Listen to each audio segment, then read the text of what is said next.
Paano mo nga ba makukuha ang asawa mo sa Pilipinas at dalhin dito sa Dubai?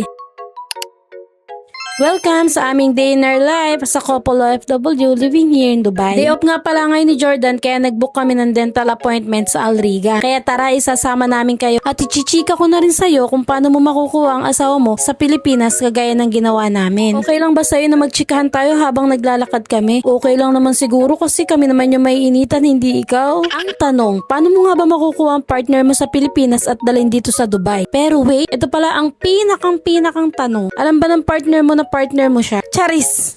Siyempre, dapat pag kukuha ka ng partner mo sa Pilipinas, yung talagang seryoso yung relasyon mo. Hindi yung kukunin mo sa Pilipinas pag nandito na sa Dubai, di ba parang hello love, goodbye. Huwag ganun, magsasayang ka lang ng pera. Ito nga palang ichichika ko sa'yo ay base lang sa experience namin at kung paano namin pinrases. Baka kasi may mag-comment na naman, bakit ganito, ganyan, dapat ganito. Magkakaiba naman tayo, dahil hindi lahat ng proseso magkakaparehas, di ba? Kaya itong sineshare ko sa inyo is base lang sa sariling experience namin. Ito na nga yung chika ko sa inyo, guys. Umuwi ako last year ng July 10, then nagpakasal kami ng July 27, then bumalik kami dito sa Dubai ng August 13. Diba? Real quick, ganun kabilis. Kasi hindi pwedeng patagal-tagal at talagang 28 days lang yung bakasyon ko sa Pilipinas. Nandito pa lang ako sa Dubai is nag-aasikaso na kami ng mga papel namin. Nakuha ko na siya ng Senomar, tsaka ng PSA. Di pass forward, kinasal na kami sa Pilipinas. Pagkatapos namin kinasal, inasikaso ko agad namin yung marriage certificate namin. Pinarush namin yon kasi kung hindi namin ipaparash, abot siya ng 6 months bago siya makuha. So mag-comment lang kayo or mag-message sa akin kung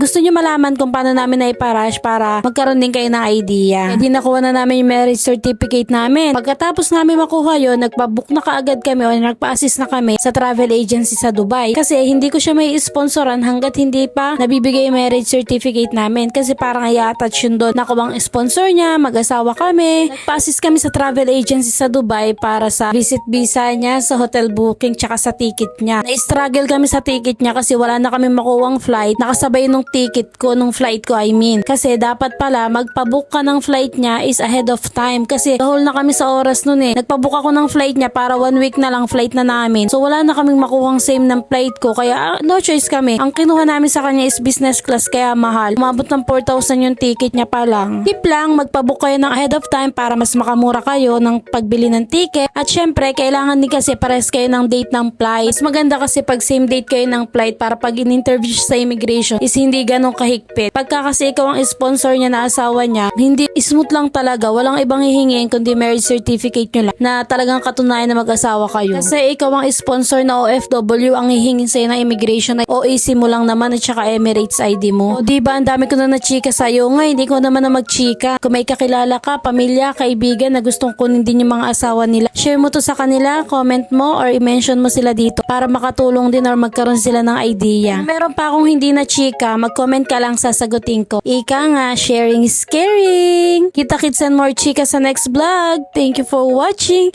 Follow for more. Masalama!